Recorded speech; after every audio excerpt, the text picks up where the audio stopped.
Jadi ketika Widya ini menunggu si Nur mandi, tiba-tiba dia mendengarkan ada seolah-olah ada seorang wanita yang bernyanyi dengan lagu Jawa. Kira-kira dia nembangnya kayak gini nggak sih? Ya neng, tawang, ono, lintang. Anyway, tapi kan tembang Jawa itu kan banyak ya, Cin ya. Nah, intinya si Widya ini mendengarkan seolah-olah ada seorang wanita yang sedang bernyanyi gitu.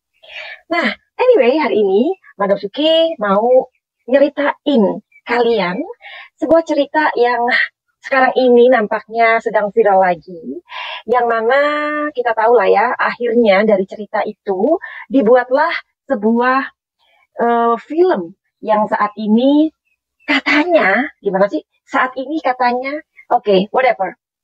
Katanya film tersebut sudah ditonton oleh 3 juta orang. Wow, film apa itu? Jadi hari ini Madam Suki mau nyeritain tentang KKN Desa Penari.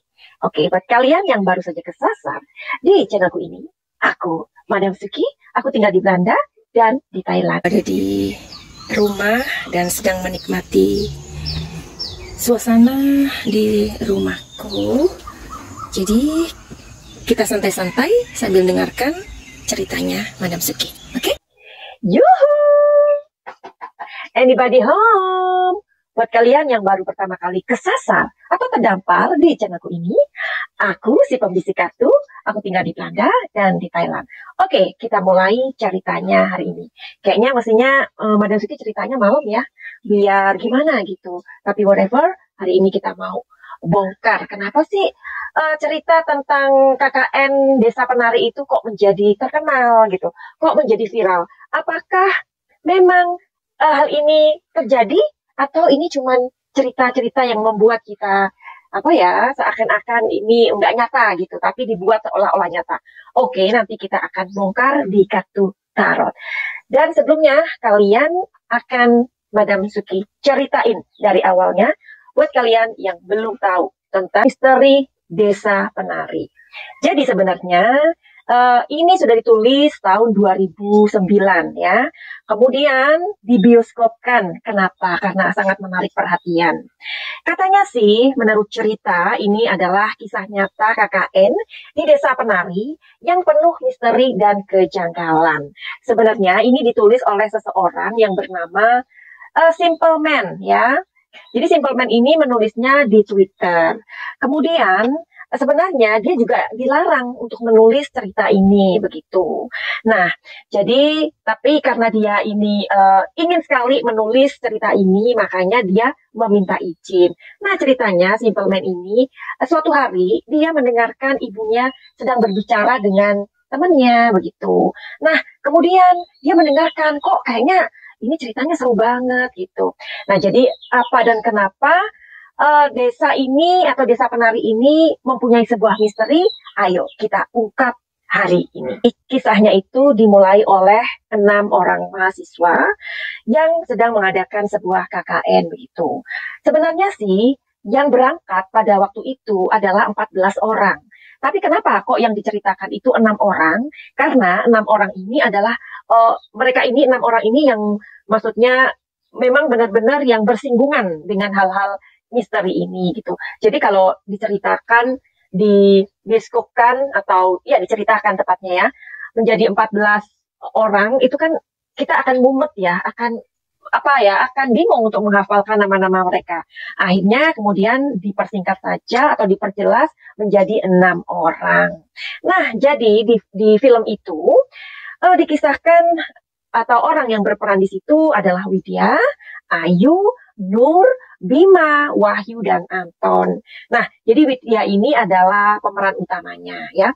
Sebenarnya ketika Widya meminta izin kepada ibunya untuk pergi KKN itu ke wilayah tersebut, sang ibu ini tidak mengizinkan begitu. Tetapi karena Widya meyakinkan, nah karena orang Jawa ya mereka itu, ayo toh Bu, Widya ini kan udah ngelihat gitu. Nggak ada apa-apa di sana, semuanya pokoknya aman. Aku sudah observasi, Bu, sama teman-teman. Akhirnya istilahnya itu memberikan restu. Singkat cerita, kemudian mereka berenam ini bertemu di sebuah meeting point. Meeting point itu mereka sedang ketemuan gitu ya, untuk discuss ya. Jadi mengenai kendaraan di sana, tinggalnya nanti bagaimana, dan bagaimana, berapa lama, dan bla bla bla lainnya. Oke, jadi disepakati nanti ketika mereka sudah pergi ke sana naik sebuah mobil ya, mobil charteran kayak gitu. Nah, kemudian nanti akan berhenti di sebuah persimpangan gitu. Jadi persimpangan itu sebenarnya dekat dengan hutan gitu loh. Nah, di persimpangan itu nanti mereka akan dijemput oleh motor yang disewa. Tentu saja 6 orang ini sudah mempunyai channel ya, maksudnya sudah terkoneksi dengan desa yang akan mereka tuju. Orang-orang yang menjemput mereka itu nggak tua-tua banget kok. Mereka itu masih muda kayak gitu. Akhirnya mereka dijemput dengan motor. Tetapi sebelum naik ke motor tersebut ada salah satu siswa atau mahasiswa yang nyeletuk gitu. Jadi yang nyeletuk ini adalah namanya Wahyu gitu. Ini Wahyu Subah nggak sih, bukan ya? Oke, jadi si Wahyu ini ngomong gini, "Cuk, sepedaan lah," katanya gitu. Kamu tahu ya, kalau kita misalkan tinggal di Surabaya atau sekitarnya, kata cuk itu adalah apa ya, nggak ada masalah gitu. Itu hanya untuk mengakrabkan satu dengan yang lain atau istilahnya biasa aja lah ya. Tetapi karena itu bukan daerahnya bukan di Surabaya, tentulah hal itu membuat orang tersinggung ya. Nah, makanya ini adalah sebuah pembelajaran juga buat kita. Kalau kita berada di suatu tempat, kita harus menjaga omongan kita kali ya. Jadi hal-hal yang seperti itu kan tabu ya. Buat kita nggak tabu, tapi buat orang lain kayaknya tabu. Lebih baik nggak usah dipakai. Meskipun di tempat asal kita itu nggak masalah gitu. Anyway, ada satu orang yang tersinggung, yang mana orang tersebut yang dinaiki motornya oleh si Wahyu. Nah, tetapi kemudian di antara 6 orang itu hanya Widya yang peka gitu loh. Maksudnya Widya itu kayak berpikir, ih, si Wahyu ini kok gitu sih ngomongnya gitu. Jadi dia ngerasa kalau orang yang dinaiki motornya sama si Wahyu ini tersinggung gitu. Nah, jadi kemudian akhirnya mereka pergi ke tempat yang dituju. Dari persimpangan itu menuju ke tempat yang dituju itu hanya membutuhkan waktu 30 menit. Nggak lama dong ya. Tapi kenapa ketika mereka ini berenam ini naik motor, Widya ini ngerasa kok lama banget gitu. Perjalanan ini kok lama banget. Dia merasa perjalanan itu 1 jam lebih gitu loh. Sampai dia tuh heran. Kok lama sih? Kok nggak nyampe-nyampe? Bolak-balik dia tuh lihat jamnya. Kok nggak nyampe-nyampe? Padahal katanya cuma 30 menit. Nah, setelah itu dia juga mendengar suara gamelan. Kalian tahu kan, gamelan itu adalah suara kayak gendang, kayak apalah tabuhan. Simple Man ini benar-benar dia itu merahasiakan nama dari desa penari ini. Jadi nggak disebutkan, selain itu nama-nama dari mahasiswa tersebut juga tidak disebutkan. Widya berpikir mungkin teman-temannya juga mendengarkan ada suara gamelan. Nah, kalau kita ke sebuah tempat dimanapun, kalau kita mendengarkan tabu-tabuhan, bunyi-bunyian, itu kan sepertinya kita memang seperti disambut ya. Tapi ternyata enggak di desa penari ini. Kalau di desa penari ini ternyata kalau ada sebuah gamelan yang kita dengar itu berarti ada petanda buruk. Wow, oke, kita lanjutkan. Akhirnya mereka sampailah di desa tersebut. Mereka kemudian disambut oleh Pak Prabu. Pak Prabu ini adalah kepala desa di desa penari itu. Nah, kemudian suatu hari, malamnya, karena Widya ini terlalu penasaran banget gitu loh. Akhirnya dia berkata sama si Ayu, yuk, tadi waktu kamu di perjalanan, kamu dengar nggak suara tabuhan atau gamelan? Enggak, katanya si Ayu. Terus si Widya bengong dong, kok si Ayu nggak dengar? Terus udah gitu Widya juga tanya, tadi waktu waktu kita jalan bersama-sama naik motor, aku penasaran sebenarnya berapa lama sih kita menuju ke sini? Terus si Ayu bilang, kan hanya 30 menit, kamu gimana sih? Emang kamu ketiduran? Katanya gitu. Terus si Widya itu semakin bengong kan, kok dia ngerasa 1 jam lebih gitu. Akhirnya dia seperti kayak, aduh, kenapa ya? Kenapa kok kayak gini? Kenapa kok aku ngerasa kayak gini?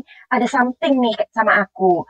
Nah, akhirnya dia pun bertanya sama si Nur dengan dengan apa ya, dengan maksudnya dengan rasa penasaran, dia tanya sama si Nur, Nur, sini deh, aku mau tanya sama kamu. Waktu kamu atau kita masuk ke desa ini, kamu dengar nggak ada suara gamelan? Terus si Nur itu garuk-garuk kepala. Dia mengingat sesuatu dan dia bilang, iya, aku mendengarkan gamelan. Terus akhirnya Widya ngerasa kok sama gitu kan. Terus waktu kita kesini itu kamu rasanya gimana? Kalau aku sih ngerasanya hanya 30 menit. Ya memang 30 menit kan untuk menuju ke sini. Nah kali ini Widya yang garuk-garuk. Kok hanya dia yang merasakan perjalanan itu begitu lama? Akhirnya Widya pun bertanya sama si Nur, tapi kok kita sama-sama dengarkan suara gamelannya? Nah akhirnya Nur tuh menatap si Widya dengan perasaan atau mimik muka yang kepengen nangis gitu. Terus dia bilang gini, Wid, kon ngerti apa ora? Lek misale kita ngerungokke gamelan itu akan terjadi sesuatu atau petanda buruk. Nah, kalian yang tahu bahasa Jawa pasti ngerti ya. Kayak mau menangis gitu, ya kan? Mereka kan masih mahasiswi ya, maksudnya masih belajar untuk mengenali sebuah lingkungan atau wilayah. Tentulah mereka merasa keder juga. Akhirnya mereka kayak mau menangis, kayak ketakutan gitu. Tapi akhirnya Nur bilang gini, ya udah Lawit, cuman kita aja ya yang tahu, janji. Yang lainnya nggak perlu tahu. Karena apa? Kita sedang KKN di sini. Nanti yang lainnya jadi takut dan jadinya apa ya? Ini nggak membuat kita nyaman. Akhirnya mereka bersepakat berdua itu untuk tidak menceritakan kepada temannya yang lain.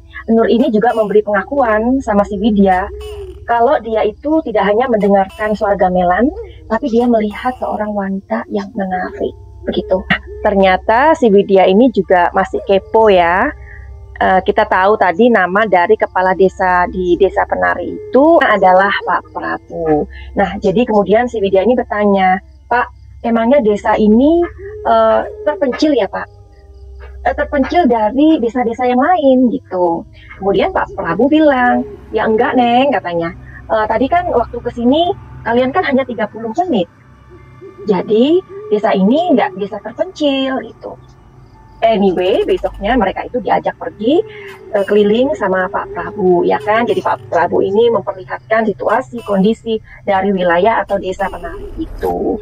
Akhirnya mereka berada atau masuk ke sebuah tempat gitu kan ya, di sebuah tempat, sebuah view, pemandangan, mereka berjalan-jalan, sampai suatu ketika mereka berhenti atau Pak Prabu itu berhenti di sebuah tempat yang tak lain tempat itu adalah sebuah pemakaman.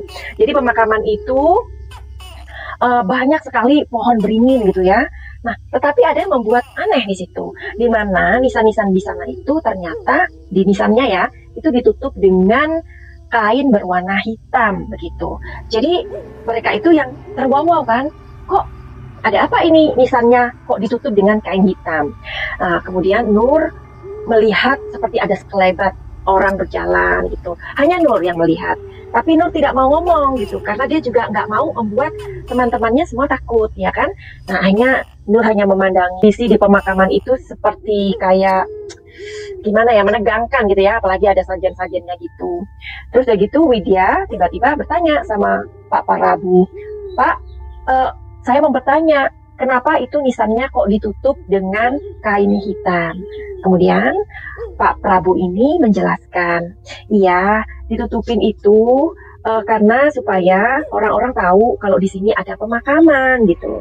Dari situ kan kalau kita yang mendengar sendiri kan kita jadi garuk-garuk kuping atau garuk-garuk apalah ya, apa yang bisa digaruk gitu loh ya, garuk kepala kayak garuk apalah pokoknya. Terus samalah menjadi kening kita berkepnya, tiba si Anton dan si Wahyu ini nyelutuk gitu.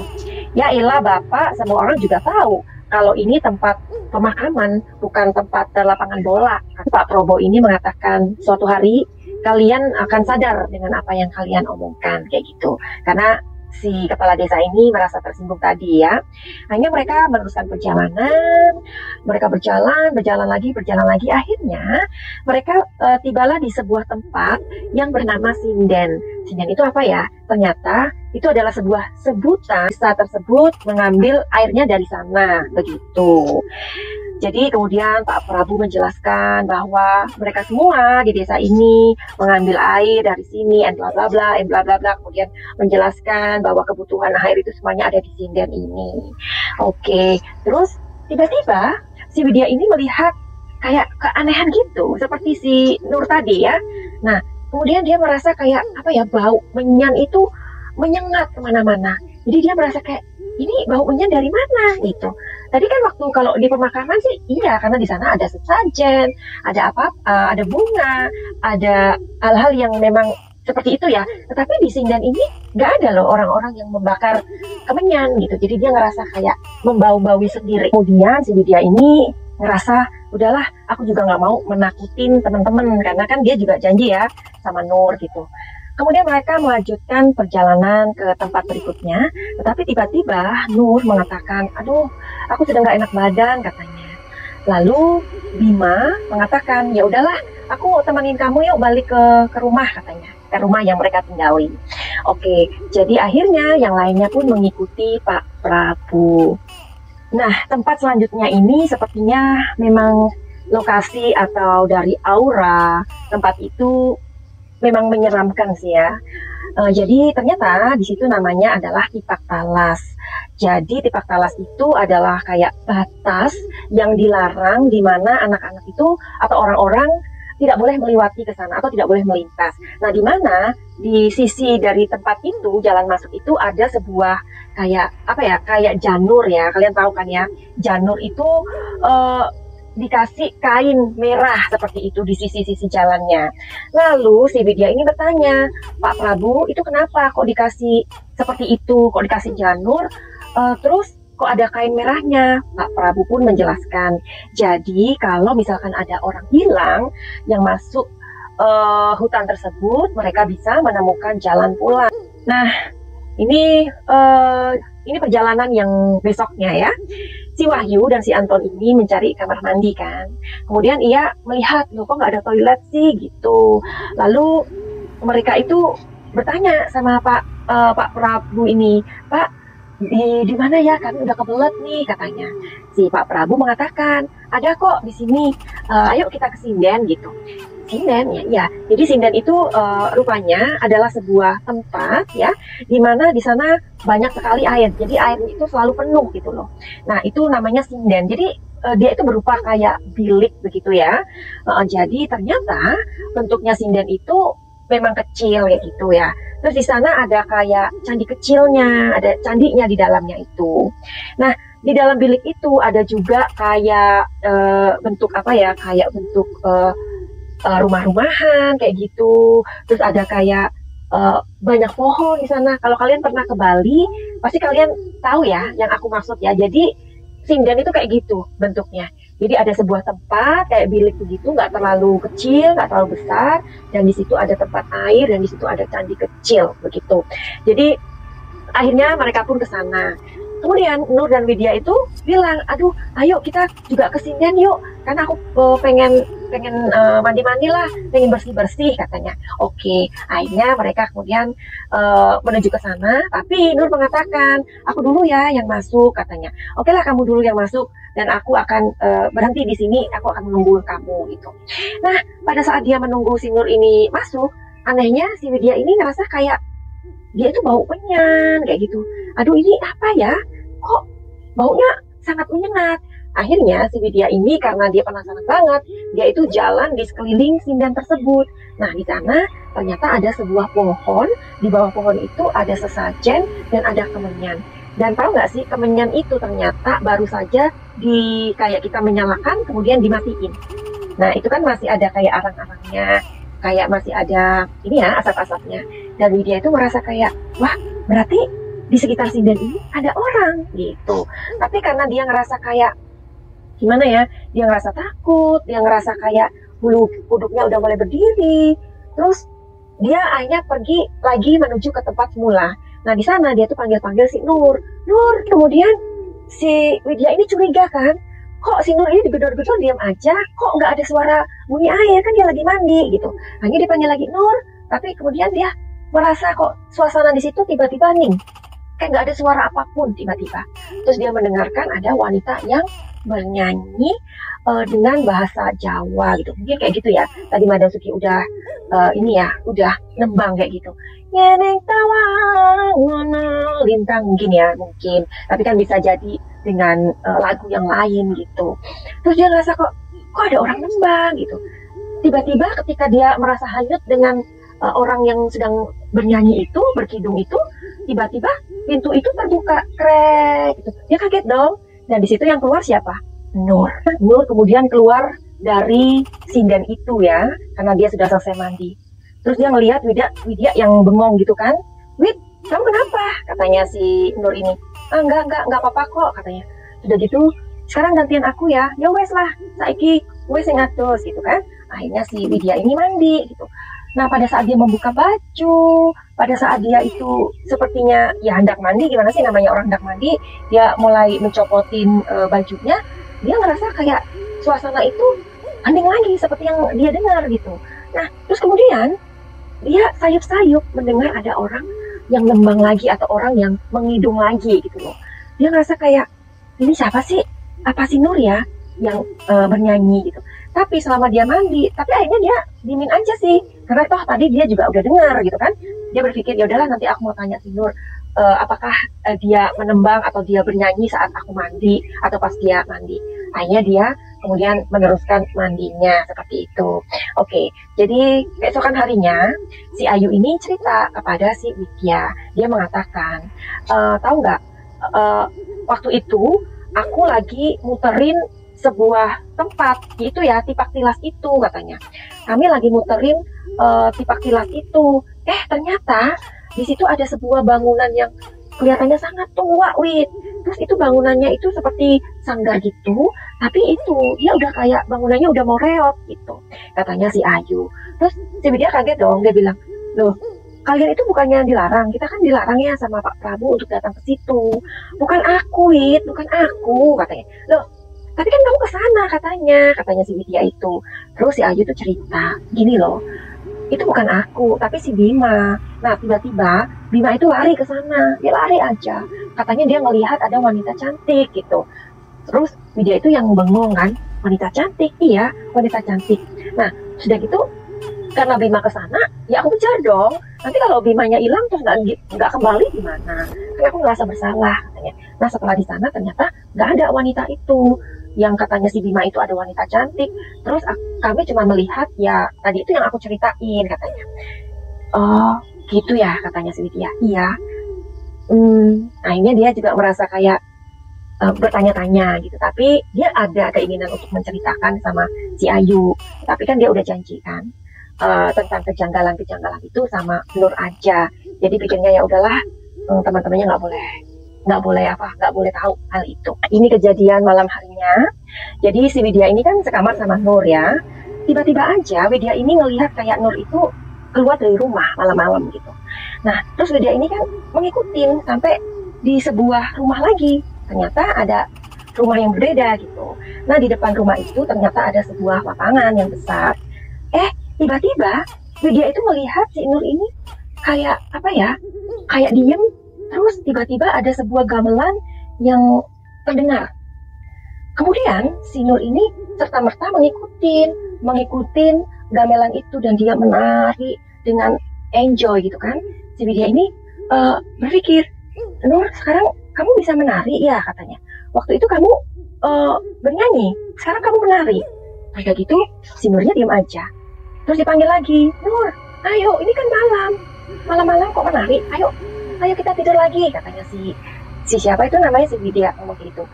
Kemudian dipanggil lagi, Nur, semakin dipanggil, si Nur ini ternyata semakin lincah gitu ya, bukannya semakin berhenti, dia itu semakin lincah menarinya. Nah, akhirnya karena dia itu ngerasa kayak, Nur ini, kamu tuh kok semakin kenceng sih, kamu kenapa? Ini kan malam-malam, ngapain sih kamu menari kayak gitu. Terus udah gitu dia bilang, ayo kembali tidur gitu. Kemudian si Nur ini dipegang sama dia, ayo kembali gitu. Nah pada saat dia melihat Nur itu, Nur ini ternyata bola matanya itu menjadi hitam semua dan wajahnya mengerikan. Disitulah si Widya ini berteriak sekencang-kencangnya dan tiba-tiba dia merasakan tubuhnya itu bergoncang-goncang gitu loh. Bangun. Akhirnya ternyata Widya ini terbangun. Nah, disinilah anehnya. Lalu ketika Widya ini terbangun, dia tuh heran karena di situ sudah ada teman-temannya dan beberapa warga gitu loh. Terus Wahyu tuh bilang, tanya sama Widya, "Wid, kamu kenapa sih kamu malam-malam kok menari?" katanya. So Widya itu yang bengong. Jadi dia itu merasa kayak gini loh. Tadi si Widya itu melihat Nur kan gitu ya, keluar dari kamar gitu. Nah kemudian si Widya ini kan mencoba mengejar Nur karena dipikir Nur itu mau kemana kayak gitu kan. Terus dia tuh sepertinya dia merasa kayak membangunkan Nur gitu. Bangun bangun bangun kayak gitu. Terus ketika sadar ternyata Widya sendiri yang menari di lapangan. Jadi itulah keanehannya. Nah akhirnya karena malam itu Widya mengalami suatu kejadian yang aneh. Kemudian Pak Prabu ini mengajak mereka berenam ke rumahnya Mbah Buyut. Mbah Buyut itu siapa sih? Jadi ternyata Mbah Buyut itu adalah orang kayak spiritual gitu deh, ya kan? Orang yang maksudnya mengerti tentang hal-hal metafisika atau hal-hal goib istilahnya, atau yang begitulah ya. Kemudian Mbah Buyut ini memberikan masing-masing mereka itu kopi pahit gitu. Jadi kopinya tuh pahit banget karena Mbak Buyut bilang kopi ini saya racik sendiri gitu. Nah, ketika mereka itu udah minum, si Wahyu dan Nur ini menyemburkan kopinya gitu, karena pahitnya bukan main. Nah, beberapa temannya juga merasa kayak kepahitan gitu dengan kopi itu. Tapi justru yang aneh pada saat itu adalah Widya. Karena Widya itu yang setelah minum kopi itu merasa kayak, enak banget ya katanya. Ini kopi apa sih Mbak Buyut gitu. Padahal dia itu nggak suka kopi. Nah disinilah kemudian Mbak Buyut itu memperkatakan sesuatu dari bahasanya itu bahasa Jawa yang halus banget sampai mereka 6 orang anak itu nggak tahu maksudnya apa. Yang mengerti tentu hanyalah Pak Prabu ya kan. Kemudian Pak Prabu itu menceritakan setelah mendapatkan cerita atau penjelasan dari Mbah Buyut itu dengan pakai bahasa Jawa halus itu. Nah, jadi ternyata kopi yang dihidangkan itu adalah kopi spesial yang diracik khusus dan dibuat sendiri oleh Mbah Buyut. Jadi siapapun yang minum kopi itu akan muntah atau merasa kepahitan, ya, itu berarti memang kopi ini tidak disukai oleh lelembut. Tetapi sebaliknya, jika kopi ini ada yang menyukai atau merasa nikmat banget, berarti setelah mendengarkan penjelasan dari Pak Prabu itu, kemudian 5 orang temannya itu memandang Widya, dan Widya itu yang merasa gimana ya. Nah kemudian Pak Prabu pun menatap Widya dengan tajam dan mengatakan, "Maaf ya nak, kamu sedang diikuti." Nah, jadi karena ceritanya ini agak lumayan panjang, nanti Madam Suki akan teruskan ceritanya. Buat kalian yang suka, silahkan untuk memberikan dukungan, like, dan subscribe. Oke, nanti kita akan menuju ke KKN Desa Penari bagian 2. Sebelum menutup video ini, seperti yang tadi Madam Suki bilang, Madam Suki akan mencari tahu sebenarnya cerita ini memang cerita nyata atau semi nyata atau bagaimana ya. Coba kita lihat, kita cek energinya dari kartu tarot. Karena tarot adalah kartu yang bercerita. Oke, kita akan tarik energinya dari Desa Penari, KKN Desa Penari. Oke, bagaimana energi dari kartu ini? Oke, 50-50. Yang di sini ntar dulu ya. Yang di sini 50-50. 50-50. Oke. Jadi karena Madam Suki juga adalah seorang penulis novel ya. Misalkan aku sedang menulis sebuah cerita ya tentang ada novelnya aku yang aku tulis ya, tapi aku pakai nama Agatha Dewi. Gaun yang berkisah judulnya, di mana di situ menceritakan seorang istri yang dikhianati suaminya, kemudian dia mempunyai wanita lain, kemudian wanita lain itu merusak pipinya atau menyilet wajahnya. Ini kisah nyata. Tapi sebagai penulis, aku juga akan membuat bagaimana meramu, kadang-kadang kalau perlu dibuat hiperbola gitu ya, dilebih-lebihkan gitu ceritanya, supaya itu menjadi sesuatu yang menarik gitu. Nah sama dengan KKN Desa Penari ini, di sini mengatakan 50-50. Karena dua ya, ada dua kartu yang mengatakan 50-50. Artinya memang benar itu ada, tetapi dibuat bagaimana supaya ceritanya itu lebih lebih menarik begitu. Kita tahu kan orang Indonesia itu suka yang berbau-bau magis, hantu, yang serem-serem kayak gitu deh ya. Jadi dibuat memang sebagaimana sehingga. Nah, buktinya kan di situ nggak ada yang namanya, maksudnya nama desanya apa? Nama dari tokoh-tokohnya atau orang yang mengalaminya semua disamarkan ya. Berarti itu semi lah, 50-50 makanya yang keluar dua. Nah, jadi dari cerita yang kemudian dibuat atau dipoles, ibaratnya nih kita beli mobil tahun sekian ya, kita bentuk bodinya, kita modif dia sehingga kita bisa mempercantik mobil tersebut sama dengan ini. Karena ujung-ujungnya apa? Akan bisa menarik uang. Oke, seperti itu ya. Jadi itulah cerita dari KKN Desa Penari yang saat ini menjadi viral lagi, ditonton oleh 3 juta orang lebih saat ini. Wow. Oke, jadi sebelum mengakhiri, buat kalian yang punya masalah, apapun itu, asmara, percintaan, rumah tangga, kesehatan, bisnis, karir, dan lain-lain, atau kalian yang mempunyai trauma, apapun itu, intinya kalian bisa melihat infonya di kolom deskripsi ya. Bagaimana kalian terhubung dengan Madam Suki, semua ada di sana. Finally, begitu aja. Send love and light. Nanti kita akan ketemu di cerita yang lain atau sambungan dari KKN Bisa